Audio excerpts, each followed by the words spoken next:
One of the amazing things about the nighttime is that the nighttime is very special whether you're a believer or not.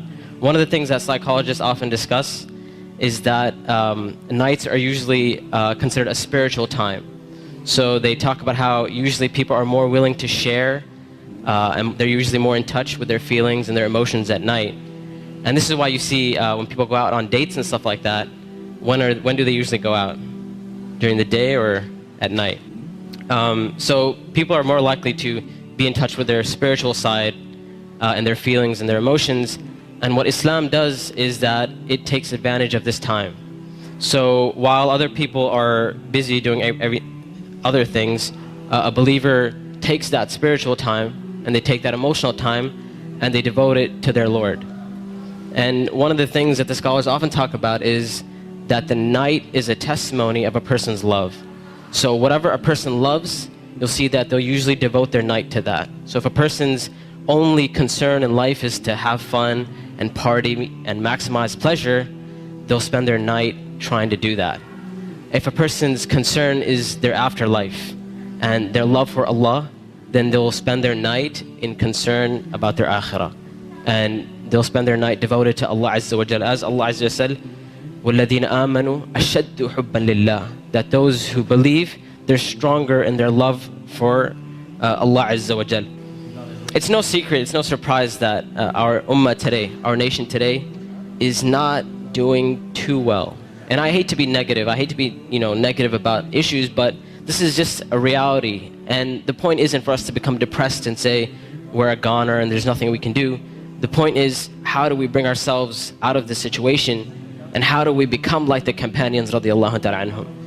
And this is why one of the things that is often said by the classical scholars and even scholars of our time is that if we want to rectify this ummah, if we really, really care about this ummah, we really want to change this ummah, then we will not be able to do it except that which changed the beginning of this ummah. Meaning, if we really care, we really want the ummah to progress. Now we're Muslims living in the West and we care about Muslims in America, and we really want Muslims to be in a better state.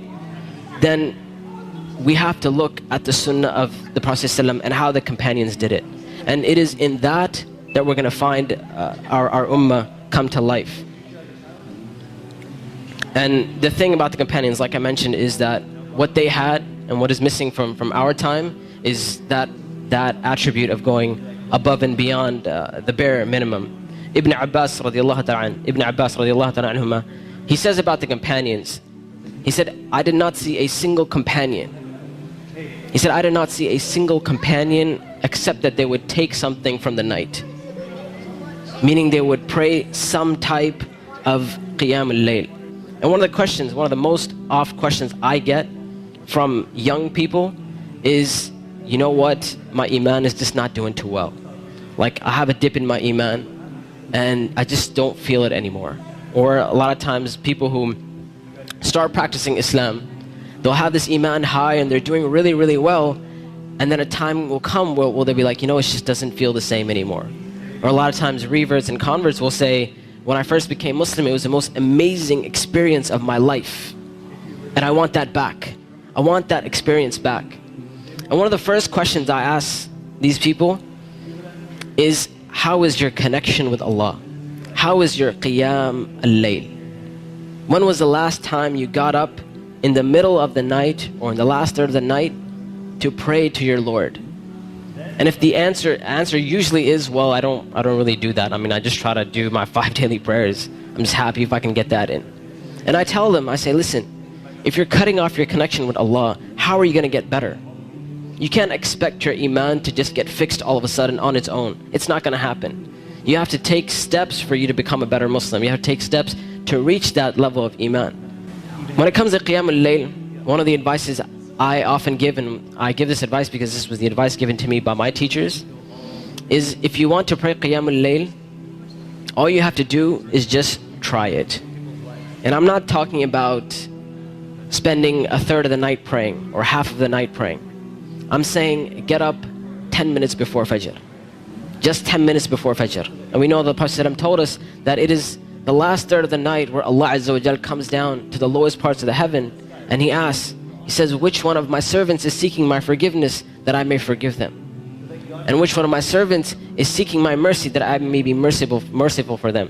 Which one of my servants is asking of me that I may give to them? And that third of the night is still there in the last 10 minutes before Fajr. So all I'm saying is wake up 10 minutes before Fajr. Not an hour, not 2 hours before Fajr, 10 minutes before Fajr. And try and pray Qiyamul Layl and experience this amazing spiritual nature that Allah Azza wa Jal has given us, this blessing that Allah Azza wa Jal has given us. And when you get up in the night, number one, you'll see your heart transform. You'll feel your heart unlike you've ever felt it before.